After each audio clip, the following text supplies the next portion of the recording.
দর্শক, এর আগে মানে গতকালকেই ভারতীয় পত্রিকা এই সময় শেখ হাসিনার কিস্তি ভিত্তিক সাক্ষাৎকার শুরু করেছিল। গতকালকে তারা প্রথম কিস্তি প্রকাশ করেছিল, আজকে তারা দ্বিতীয় কিস্তি প্রকাশ করেছে। দ্বিতীয় কিস্তি যখন প্রকাশ করলো তখন আমরা চাঞ্চল্যকর একটা তথ্যের সমাধান পেলাম। সেই তথ্যটা হচ্ছে শেখ হাসিনার পদত্যাগপত্র। যে পদত্যাগপত্র পেয়েছেন বলে দাবি করেছিলেন সেই সময় সরকার পতনের পরে রাষ্ট্রপতি, পরবর্তীতে মতিউর রহমান চৌধুরীর সঙ্গে সাক্ষাৎকারে তিনি বলেছিলেন তার কাছে কোনো পদত্যাগপত্র নেই। তারপরে ফুলে ফেসে উঠেছিল জুলাই যোদ্ধাদের একটা বড় অংশ রাষ্ট্রপতির পদত্যাগ তারা আবারও চাইছিল এবং রাষ্ট্রপতি শেখ হাসিনার পুনর্বাসন করছেন, নানা ধরনের কথাবার্তা আমরা শুনেছিলাম। এরপরে আরেকটা তত্ত্ব বেরিয়ে এসেছিল। এক সাংবাদিক বলেছিলেন যে শেখ হাসিনার পদত্যাগপত্র 3 পৃষ্ঠার পদত্যাগপত্র তিনি তার ভ্যানিটি ব্যাগে করে দিল্লিতে নিয়ে গেছেন। এই ব্যাপারগুলো নিয়ে আলোচনা যখন তুঙ্গে ছিল তখন শেখ হাসিনার কোনো বক্তব্য আমরা জানতে পারছিলাম না। অবশেষে পদত্যাগপত্র ইস্যু সহ ভারতে কিভাবে গেলেন, কোথায় যাওয়ার কথা ছিল, সেই ব্যাপারগুলো নিয়ে একেবারে খোলামেলা কথা বললেন। এই প্রথম প্রায় 2 বছরের মাথায় এসে শেখ হাসিনা পদত্যাগ করেছিলেন কিনা, তিনি ভারতে কেন গেলেন, কোন প্রেক্ষাপট তৈরি হয়েছিল, সেই ব্যাপারগুলো সম্পর্কে তার নিজের ভাষ্য আমরা জানলাম ভারতীয় গণমাধ্যম এই সময়ের কল্যাণে। কি বললেন তিনি? পদত্যাগ কি সত্যিই তিনি করেননি? মানে তাহলে পদত্যাগপত্র কোথায় গেল? তিনি কি নিয়ে গিয়েছিলেন? কেন তিনি ভারতে গেলেন? তার মতের বিরুদ্ধেই কি তাকে ভারতে নেওয়া হয়েছিল? চলুন একটু বুঝে ওঠার চেষ্টা করি এই ভিডিওতে কি বললেন তিনি এই সময়ে এবং সেগুলো কতটা অথেন্টিক হিসেবে আমরা মেনে নিতে পারি। থাকবেন। দর্শক, বলছিলাম শেখ হাসিনার সাক্ষাৎকারের দ্বিতীয় কিস্তির কথা। এই সময় ভারতীয় গণমাধ্যম তারা আজকে দ্বিতীয় কিস্তি প্রকাশ করেছে। সেখানেই এই চাঞ্চল্যকর তথ্যটা বেরিয়ে এসেছে, যেখানে তিনি জানিয়েছেন তিনি পদত্যাগপত্র লেখেননি। ভয়ঙ্কর একটা সত্য বেরিয়ে আসলো। তিনি পদত্যাগপত্র 3 পৃষ্ঠার পদত্যাগপত্র রেডি করেছিলেন। সেটা টাইপ করার কথা ছিল বিটিভির একজন ঊর্ধ্বতন কর্মকর্তার, কিন্তু তিনি টাইপ করার সুযোগ পাননি। সেই 3 পৃষ্ঠার পদত্যাগপত্র ভ্যানিটি ব্যাগে করে নিয়ে দিল্লিতে চলে গেছেন শেখ হাসিনা। এরকম বক্তব্যের পরে শেখ হাসিনার এই বক্তব্য কি বলে, কোনটাকে সত্য হিসেবে আমরা ধরে নেব? এই সময় আজকের যে শিরোনামটা করেছে সেটা দেখে নিন। সেখানে বলা হচ্ছে, টুঙ্গিপাড়ায় যেতে চেয়েছিলাম, ইস্তফার সময়ই পাইনি হাসিনা। তিনি টুঙ্গিপাড়ায় ওই দিন 5 আগস্ট তিনি টুঙ্গিপাড়ায় চলে যেতে চেয়েছিলেন। তিনি মনে করেছিলেন যে ওখানেই তার নিরাপত্তা রয়েছে এবং মনে করেছিলেন যে গণভবনে থাকলে তিনি এবং তার বোন নিশ্চিত মারা পড়বেন, কিন্তু তাকে ভারতে নিয়ে যাওয়া হলো।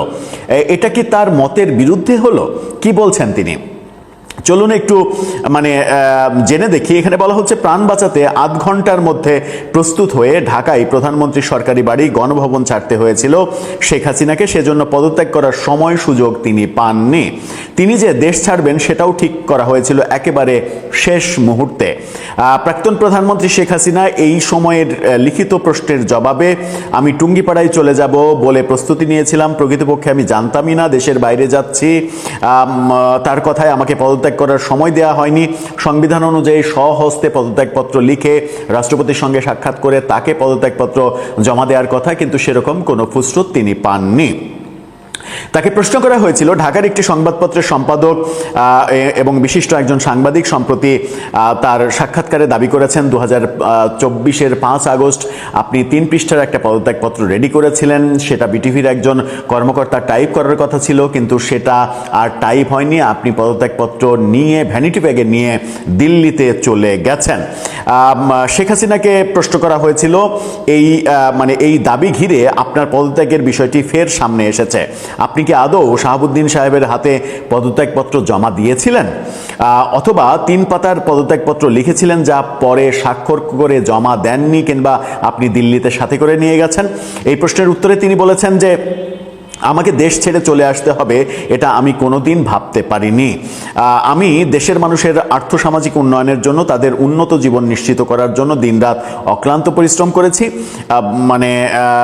তিনি বলেছেন যে 5 আগস্ট কোনো স্বাভাবিক দিন ছিল না। সেদিন বাংলাদেশের একটি ভয়াবহ সংঘর্ষের দিন ছিল এবং সংঘর্ষের দিকে ঠেলে দেওয়া হচ্ছিল। তিনি একেবারে স্পষ্ট বলেছেন, হুবহু যদি আমরা না বলি, তিনি বলেছেন যে আমাকে এবং আমার বোনকে মারার পরিকল্পনা ছিল। সেই মুহূর্তে তড়িঘড়ি করে আধা ঘন্টা আমাকে সময় দেওয়া হয়েছিল, আধা ঘন্টার মধ্যে আমাকে রেডি হতে বলা হয়েছিল। রেডি হয়ে আমি তখনও জানতাম যে আমি টুঙ্গিপাড়ায় যাচ্ছি, কিন্তু শেষ মুহূর্তে আমাকে জানানো হয় যে আমাকে ভারতে নেওয়া হচ্ছে। তিনি সেখানে থাকলে নিশ্চিত মারা পড়তেন, সেই কথাও তিনি বলেছেন। তাকে প্রশ্ন করা হয়েছিল, জুলাই আন্দোলন মোকাবেলায় প্রাণহানির ঘটনায় আন্তর্জাতিক অপরাধ ট্রাইব্যুনাল আপনাকে নির্দেশদাতা হিসেবে অভিযুক্ত করে দণ্ড দিয়েছেন। এই জাতিসংঘের যে মানবাধিকার বিষয়ক হাই কমিশনারের কাছে আইনজীবীর চিঠি, আপনার আইনজীবীর চিঠি, সেখানে প্রাণনাশের যে সংখ্যা, সেই সংখ্যা নিয়ে আপনার আপত্তি, সেই ব্যাপারে জাতিসংঘের বক্তব্য, এই ব্যাপারগুলো নিয়ে আপনি কি বলতে চাইছেন? তিনি বলছেন যে এই ঘটনাটা মূলত হচ্ছে আমি যে যুদ্ধাপরাধীদের বিচার করেছিলাম সেই বিচারের প্রতিশোধ, আর কিছুই না।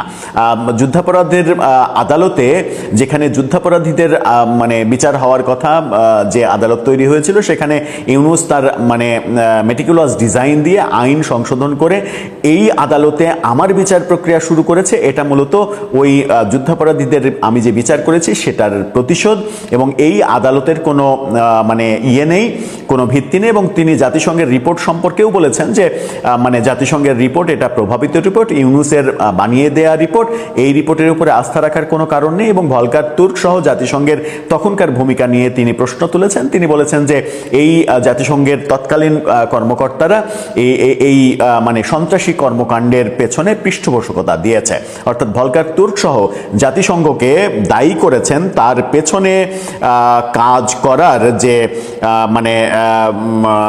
ব্যাপার, সেই ব্যাপারগুলো হয়েছে এরকম তিনি বলছেন। অর্থাৎ জাতিসংঘকে পুরোপুরি তিনি দোষারোপ করেছেন। এই প্রথম জাতিসংঘকে সরাসরি তিনি দোষারোপ করলেন। প্রাণদণ্ডপ্রাপ্ত শেখ হাসিনা তিনি বলেছেন যে কোনো মৃত্যুই কাম্য নয়।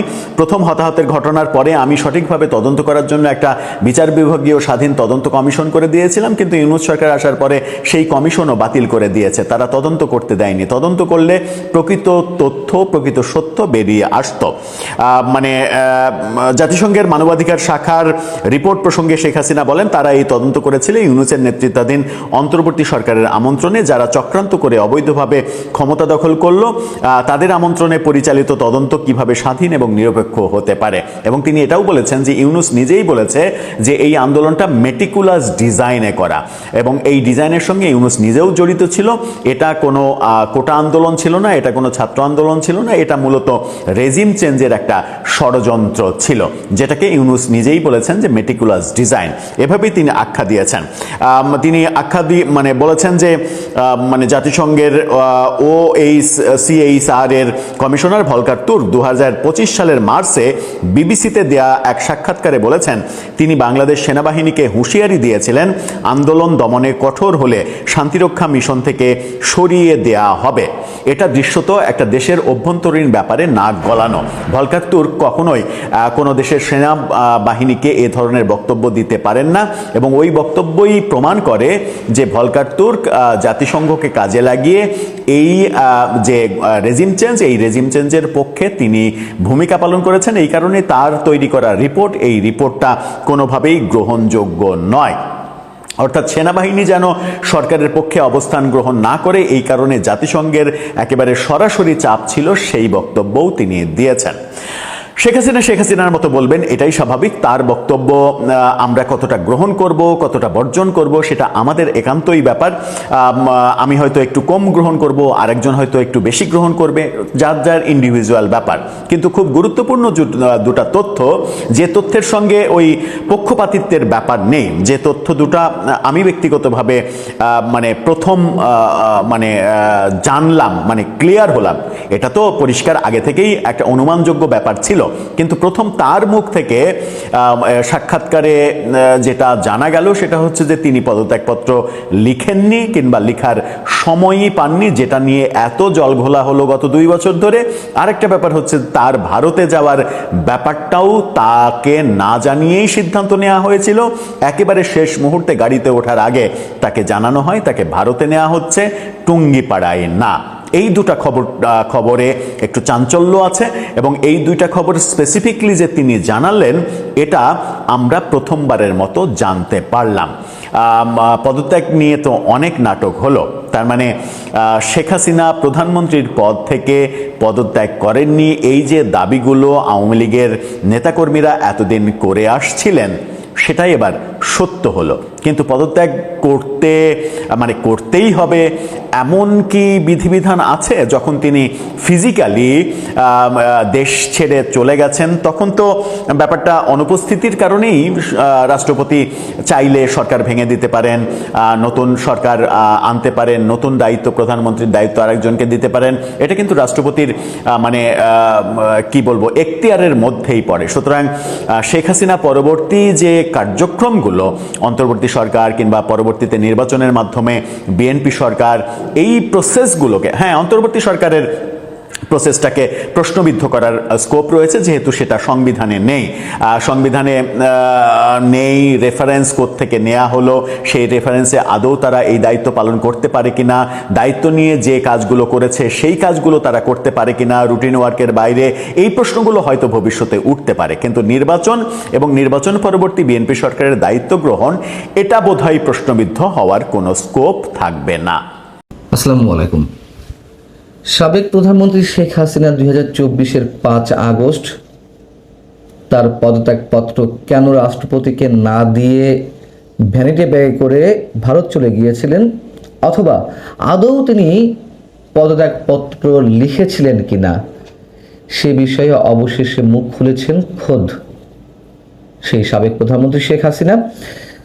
যদিও এই বিষয়গুলো অনেক পুরনো বিতর্ক, অনেক পুরনো প্রশ্ন, তারপরেও সাম্প্রতিক সময় এটি সামনে এসেছে। ভারতের অন্যতম বাংলা দৈনিক এই সময়ের সঙ্গে সাক্ষাৎকারের একটি পর্যায়ে তিনি এই বিষয়ে মুখ খুলেছেন। তাকে প্রশ্ন করা হয়েছিল যে আপনি কি আদৌ রাষ্ট্রপতি শাহাবুদ্দিন সাহেবের হাতে পদত্যাগপত্র জমা দিয়েছিলেন, অথবা 3 পাতার একটি পদত্যাগপত্র আপনি লিখেছিলেন যা পরে আর স্বাক্ষর করে জমা দেননি, কেন? উত্তরে শেখ হাসিনা বলছেন যে 5 আগস্ট কোনো স্বাভাবিক দিন ছিল না। সেদিন বাংলাদেশকে একটি ভয়াবহ সংঘর্ষের দিকে ঠেলে দেওয়া হয়েছিল।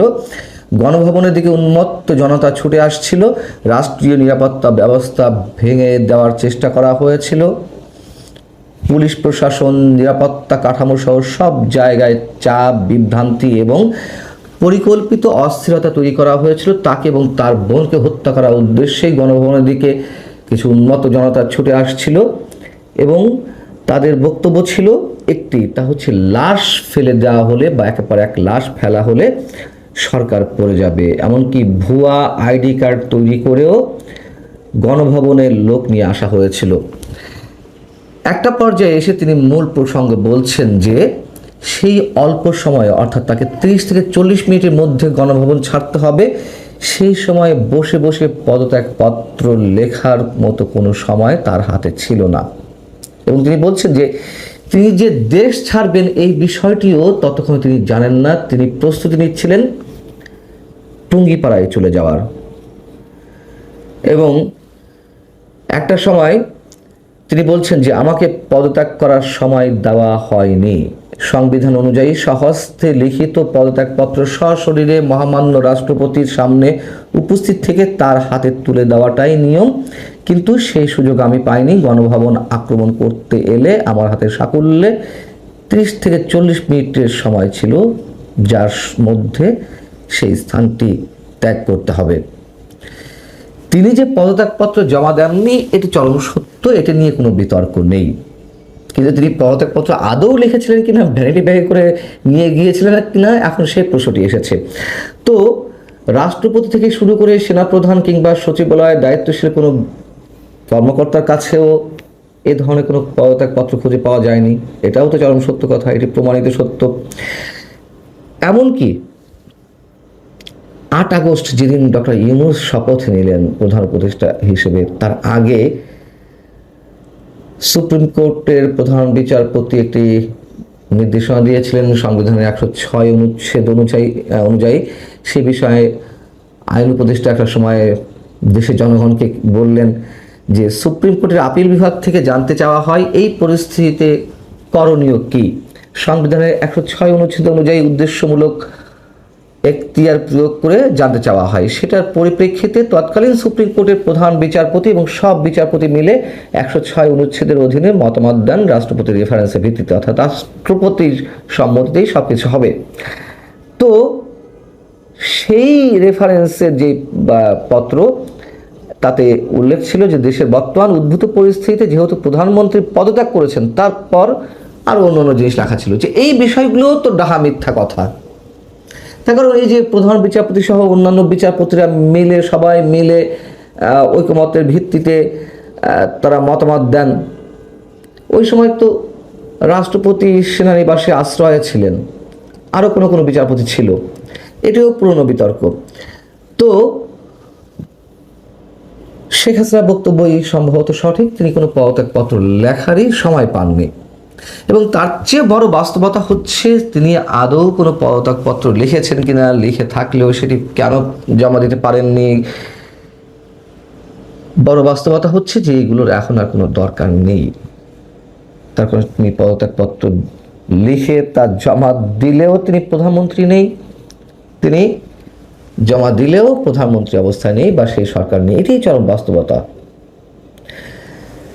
শেখ হাসিনা এই সময়ে দেওয়া সাক্ষাৎকারে আরও বেশ কিছু বিষয়ে কথা বলেছেন, দলের পুনর্গঠন, দলের নেতৃত্বে পরিবর্তন ইত্যাদি এই বিষয়ে। সেখানে প্রশ্ন ছিল যে পরিবর্তিত পরিস্থিতিতে আওয়ামী লীগের পদাধিকারীদের পরিবর্তন করে নতুন দায়িত্ব বন্টনের কথা ভাবছেন কিনা এবং অসুস্থ ও অশক্ত নেতাদের সরিয়ে তরুণদের নেতৃত্বে আনার পরিকল্পনা আপনার রয়েছে কিনা। তো তিনি বলছেন যে আওয়ামী লীগ একটা শুদ্ধিকরণ প্রক্রিয়ার মধ্যে দিয়ে যাচ্ছে। যারা আদর্শের জন্য এই দলে ছিলেন তারা আজকের দুর্দিনে আরও দৃঢ়ভাবে পাশে রয়েছেন এবং তারাই থাকবেন দলের নেতৃত্বে। আর যারা ব্যক্তিগত সুবিধা এবং ক্ষমতার আশায় ছিলেন তারা ইতিমধ্যে ভোল পাল্টে ফেলেছেন, অনেকে চুপ করে গেছেন। এটা দলকে দুর্বল করেনি, বরং দলকে খাঁটি করেছে। অর্থাৎ তিনি মানুষজন বা তার নেতাদের চিনতে পারছেন, বেশ ভালো কথা তিনি যদি চিনতে পেরে থাকেন। এবং তিনি বলছেন যারা দায়িত্ব পালন করতে পারবেন না, যারা কর্মীদের পাশে দাঁড়াতে পারবে না, যারা কঠিন সময়ে দলের পাশে ছিল না, সংগঠনকে ধরে রাখতে পারেনি, তাদের বিষয়ে দলীয় কাঠামোর মধ্যেই সিদ্ধান্ত নেওয়া হবে। তার এই বক্তব্য ভালো অবশ্যই, কিন্তু একটি কথা চারদিক থেকে তো প্রশ্ন আকারে ওঠে। যেই শেখ পরিবারের অনেক সদস্যের কারণে আজকে আওয়ামী লীগের এই অবস্থা, লুটপাট থেকে শুরু করে নানান অপকর্মের অভিযোগ রয়েছে শেখ পরিবারের অনেক সদস্যের বিরুদ্ধে, তাদের বিষয়ে তিনি কি সিদ্ধান্ত নিতে যাচ্ছেন? এবং দলীয় নেতাকর্মীদের অধিকাংশের অভিযোগ যে এই সব সদস্যের কারণেই ত্যাগী নেতাকর্মীরা সামনে এগিয়ে আসতে পারেনি এবং যে হাইব্রিড আওয়ামী লীগেরা জায়গা করে নিয়েছে দলের মধ্যে, তাদেরকে মোটা অঙ্কের টাকা বিনিময়ে এই শেখ পরিবারের সদস্যরাই স্থান করে দিয়েছে। টাকা পাচারের অভিযোগ তো রয়েছেই। কেন শেখ হাসিনা তার পরিবারের সদস্যদের, তার পরিবারের সদস্য বলতে তার যারা চাচাতো, খালাতো, মামাতো ভাই বোনেরা আছেন, কিংবা শেখ পরিবারের অন্যান্য সদস্যরা, তার নিজের যে 2 সন্তান, এমনকি তার বোন শেখ রেহানা, তাদের বিরুদ্ধেও কি কম অভিযোগ? নিশ্চয়ই না। এবং অনেকে বলে থাকে যে শেখ হাসিনা তার পরিবারের কাছে অনেক বেশি দুর্বল। হয়তো সত্য কথাগুলো, কিন্তু দলকে বাঁচাতে গেলে শুধু পরিবারের সদস্য তো নয়, তাকে অনেক ধরনের বাছাই প্রক্রিয়ার মধ্যে দিয়ে যেতে হবে। কারণ দলের আজকে যে অবস্থা, তৃণমূলের নেতাকর্মীরা যে এখনো পর্যন্ত কারাগারে রয়েছেন, থেকে দেখে এসেছি, তো শুনে এসেছি তাদের বক্তব্য। আমি জানি না দলের শীর্ষ নেতৃত্ব তাদের বক্তব্য কতটা শোনার চেষ্টা করছেন, বা এখনো পর্যন্ত যারা অসহায় অবস্থায় নানান ধরনের একটা রোমহর্ষক অবস্থার মধ্যে দিয়ে দিন কাটাচ্ছে, তাদের মতামত তারা শোনার চেষ্টা করছেন কিনা। এবং তিনি যে আপাতত দল থেকে বিদায় নিচ্ছেন না, দলের দায়িত্ব তার হাতেই রাখতে চাইছেন, এই বিষয়েও এই সময়ে বক্তব্যে তিনি স্পষ্ট করেছেন। এবং সেই প্রসঙ্গে সজীব ওয়াজেদ জয়ের কথাটি এসেছিল যে সজীব ওয়াজেদ জয় তো নিজেই বলেছিলেন যে আপনি অবসরে যাবেন বা আপনার বয়স হয়েছে। তিনি বলেছেন সেটি বলতেই পারেন, নেতৃত্বে পরিবর্তন সময়ের ব্যাপার এবং দলের কাউন্সিলরদের হাতে এটি নির্ভর করে। তিনি বারবার বলেছেন যে আমি বিদায় নিতে চাই, দলের কাউন্সিলররা তাকে রেখে দিয়েছে, তারও বয়স হয়েছে। সেই জায়গা থেকে হয়তো সজীব ওয়াজেদ জয় এই মন্তব্য করেছেন। তবে তিনি ফাইনালি দলের নেতৃত্ব ছাড়ছেন না, সেই কথাটিও জানিয়ে দিয়েছেন। কিন্তু এখন বিষয় হচ্ছে দেশের রাজনীতিতে পুনর্বাসিত হওয়ার ক্ষেত্রে তার ফিরে আসাটা অথবা দলের ফিরে আসাটা কতটা সহজ এই মুহূর্তে সবারই প্রশ্ন। তবে ইঙ্গিত যতটা পাওয়া যাচ্ছে হয়তো সরকারের পক্ষ থেকে একটু একটু করে ছাড় দেওয়া হচ্ছে। যেমন আগামী স্থায়ী সরকার নির্বাচনে আওয়ামী লীগের বিভিন্ন পর্যায়ে যারা পদাধিকারী হয়ে আছেন তাদের অনেকে নির্বাচন করতে পারবে, যেহেতু দলীয় মার্কা ছাড়া এটি নির্বাচন হচ্ছে। আগে এক ধরনের যদি কনফিউশন ছিল যারা পদে আছেন তারা করতে পারবে কেন নির্বাচন, তো সেই বিষয়ে সরকারের পক্ষ থেকে একটি গ্রিন সিগন্যাল দেওয়া হয়েছে, যা এর মধ্যে আপনারা জেনেছেন। মধ্য কথা, আওয়ামী লীগ ফিরবে, এটাই বাস্তবতা। সেটি 6 মাস হোক, 1 বছর হোক। ভালো থাকুন সবাই, আল্লাহ হাফেজ।